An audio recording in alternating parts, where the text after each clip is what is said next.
Hello मैत्रिणींनो, आज आपण पीठ घालून मिरच्या करतोय. मिरच्यांना धुवून टाकले आणि असे उभे चिरे मारून दिला त्यांना एक बाजूने आणि त्याच्यात मीठ भरलेलं आहे. आता हे शेंगदाण्याचं कूट, मीठ, धना पावडर, हळद, गरम मसाला, कोथिंबीर. आता त्याच्यात डाळीचं पीठ टाकू आपण.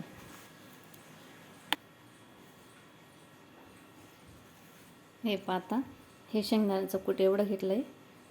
हे डाळीचं पीठ आहे आपलं, चणा डाळ, कोथिंबीर, हिंग, हळद, गरम मसाला, धनापूड, मीठ आणि याच्यातनं आपण थोडं कोथिंबीरच्या काड्या, अद्रक, लसूण आणि जिरं टाकलं आहे. याचं पेस्ट तयार करून इथंच टाकायचं आपल्याला.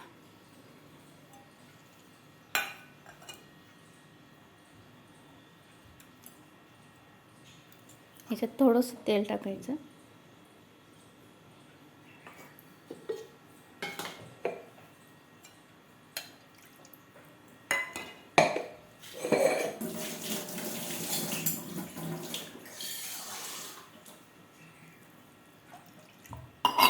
आता सर्व मिक्स करून घ्यायचं.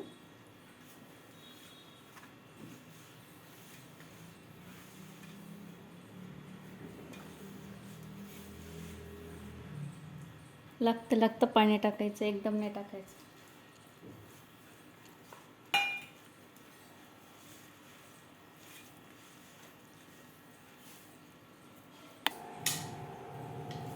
हे असा डो तयार करायचा.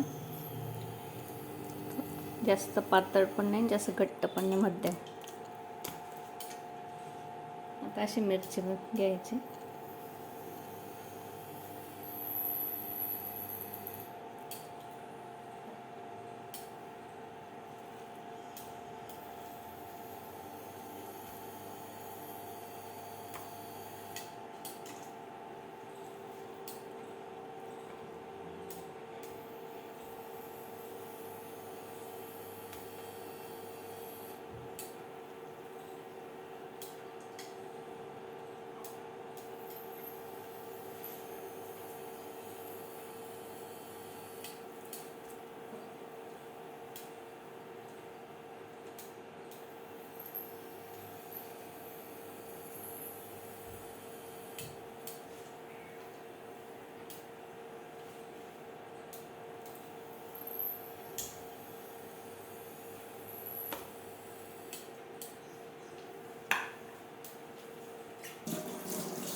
हे पहा, आपले सर्व एवढे मिरची तयार झाले. त्यांना आपण शिजवायला ठेवलेले आहे. थोडंसं पाणी टाकायचं, 1 कपभर, जास्त नाही, 1 कपभर पाणी टाकायचं. आणि आता त्यांना 10 मिनिटासाठी झाकून द्या. पाणी आटवलं का मग त्यांना तेल टाकून फ्राय करायचे. हे पहा, आता आपलं पाणी टाकलं होतं ना, ते पूर्ण आटलं आहे. आता आपण तेल टाकू.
थोड्या वेळात असे पलटवून द्यायचे त्यांनी.